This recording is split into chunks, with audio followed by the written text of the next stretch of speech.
आज एक बार फिर प्रधानमंत्री मोदी बीजेपी हेडक्वार्टर में होंगे और मकसद होगा चुनाव में खून पसीना बहाने वाले बीजेपी कार्यकर्ताओं से संवाद। वो कार्यकर्ता जिनके दम पर बीजेपी की चुनाव मशीनरी चुनाव दर चुनाव जोरदार प्रदर्शन करती आई है।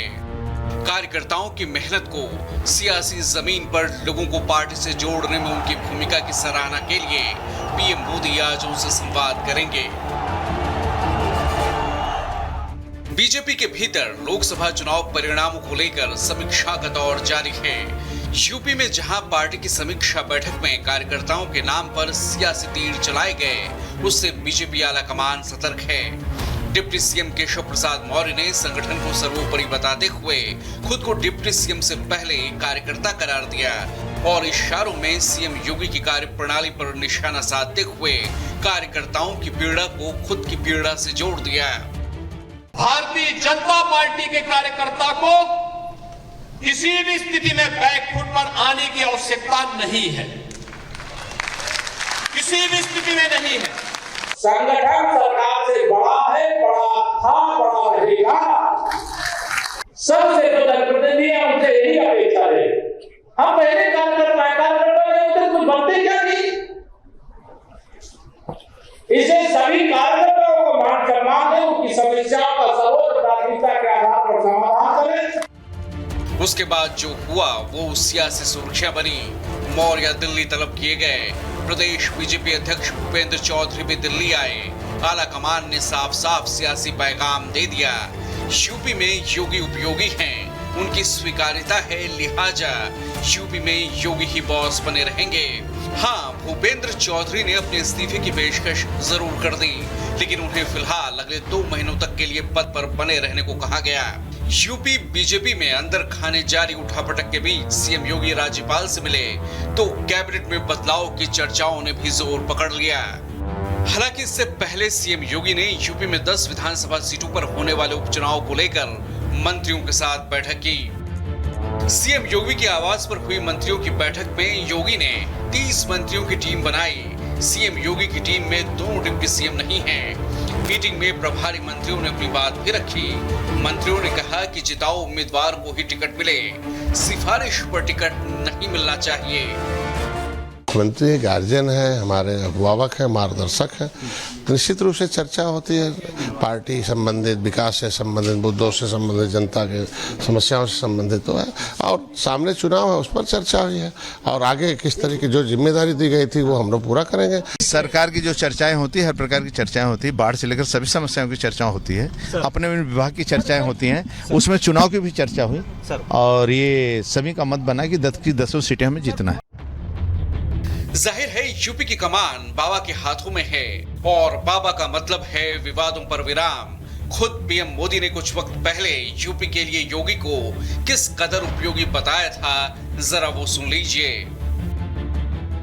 आज पूरे यूपी की जनता कह रही है यूपी प्लस योगी बहुत है उपयोगी।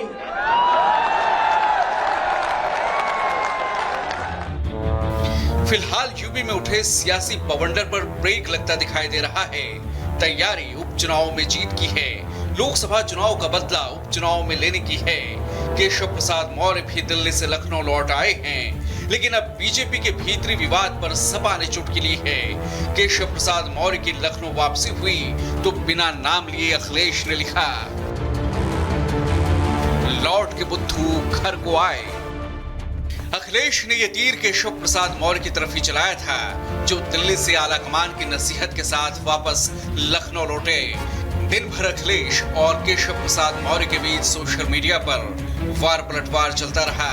पहले अखिलेश ने बीजेपी के दुखते रंग को रगड़ा। अखिलेश ने लिखा, कुर्सी की लड़ाई की गर्मी में यूपी में शासन प्रशासन ठंडे बस्ते में चला गया है। दिन पर दिन कमजोर होती बीजेपी में टकराव और भटकाव का दौर शुरू हो गया है। बीजेपी खेमों में पड़ गई है। एक दूसरे को कमतर दिखाने के लिए कठपुतली का खेल खेला जा रहा है। सबकी डोरी अलग अलग हाथों में है और अब तो इंजन की नहीं, डिब्बे भी आपस में टकरा रहे हैं। तो वहीं केशव प्रसाद मौर्य ने भी अखिलेश पर पलटवार किया। मौर्य ने कहा कि सपा बहादुर श्री अखिलेश यादव जी बीजेपी की देश और प्रदेश दोनों जगह मजबूत संगठन और सरकार है। सपा का पीडीए धोखा है। यूपी में सपा के गुंडाराज की वापसी असंभव है। बीजेपी 27 विधानसभा चुनाव में 17 दोहराएगी।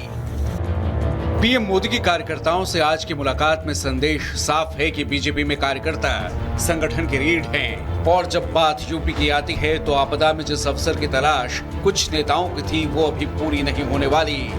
यूपी में योगी ही बॉस हैं और उनके चेहरे पर ही बीजेपी 27 के चुनाव में मजबूती से उतरने वाली है। लेकिन 27 से पहले अभी उपचुनाव का इम्तिहान है और फिर बदलाव के बयार की शुरुआत मुमकिन है। Bureau report, Republic Bharat. वहीं दूसरी तरफ कांवड़ यात्रा की शुरुआत 22 जुलाई से होने वाली है और इसको लेकर सीएम योगी आदित्यनाथ काफी सख्त नजर आ रहे हैं और इसको लेकर बैठक भी की सीएम योगी आदित्यनाथ ने करने के निर्देश दिए हैं कांवड़ यात्रियों पर। साथ ही साथ उन्होंने ये भी निर्देश दिया है कि इस पूरी यात्रा पर ड्रोन से निगरानी रखी जाए और किसी भी प्रकार की असुविधा नहीं होनी चाहिए कांवड़ यात्रियों को। तो इस यात्रा की शुरुआत 22 जुलाई से हो रही है, यानी कि सावन के महीने से इसकी शुरुआत हो रही है कांवड़ यात्रा की। और तमाम अधिकारियों के साथ सीएम योगी आदित्यनाथ ने बैठक ली और इसको लेकर के सख्त निर्देश भी दिए हैं सीएम योगी आदित्यनाथ ने, जहां ये भी कहा है कि कांवड़ियों पर पुष्प वर्षा होनी चाहिए। तो देखिए, यूपी में कांवड़ यात्रा की शुरुआत होने वाली और एक तरफ सीएम योगी कांवड़ियों पर पुष्प वर्षा कराने और हर तरह की सुविधाएं मुहैया कराने की तैयारी में है। तो वहीं ओवैसी और स्वामी प्रसाद मौर्य के बयानों के बाद इस पर सियासत भी शुरू हो गई है। देखिए खास रिपोर्ट।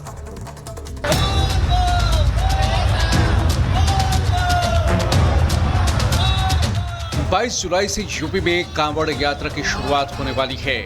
यूपी में कांवड़ियों को किसी तरह की दिक्कत ना हो, इसके लिए सीएम योगी ने खास बैठक की है और प्रशासन को सभी जरूरी तैयारियां करने के निर्देश जारी किए हैं। 72 घंटे के भीतर कांवड़ यात्रा मार्ग के बचे कामों को पूरा करने का आदेश दिया गया है। कांवड़ियों पर पुष्प वर्षा और यात्रा मार्ग की ड्रोन से निगरानी की भी तैयारी है। जाहिर है कांवड़ियों की शुभ मंगल यात्रा के लिए योगी सरकार प्रतिबद्ध है। तैयारियां जोरों पर हैं, प्रशासन अलर्ट है और नए दिशा निर्देश भी जारी किए जा रहे हैं। लेकिन इस बीच मुजफ्फरनगर पुलिस के नए आदेश पर बहस छिड़ गई है। आदेश ये कि कांवड़ यात्रा मार्ग पर जो दुकानें होंगी उसके मालिक को अपना नाम दुकान पर लिखना होगा और इस आदेश के बाद ओवैसी के बदन पर सांप लौटने लगे हैं। असदुद्दीन ओवैसी ने ट्वीट कर कहा, यूपी पुलिस के आदेश के मुताबिक अब हर खाने वाली दुकान या ठेले के मालिक को अपना नाम बोर्ड पर लगाना होगा ताकि कोई कांवड़िया गलती से मुसलमानों की दुकान से कुछ ना खरीद ले। इसे दक्षिण अफ्रीका में अपार्थाइड कहा जाता था और हिटलर की जर्मनी में इसका नाम जूडन बॉयकॉट था। ये हिंसा पर तो नहीं बोलेंगे, लेकिन यूपी पुलिस अगर जो पापियों के पाप को उजागर करने के लिए सच्चे नामों की बात करती है और कहती है कि कांवड़ यात्रा के दौरान कोई फर्जी नाम नहीं रखेगा, छुप छुप करके हिंदू समाज की आस्था के साथ हमला नहीं करेगा, उस पर भी बोल पड़े मानो कि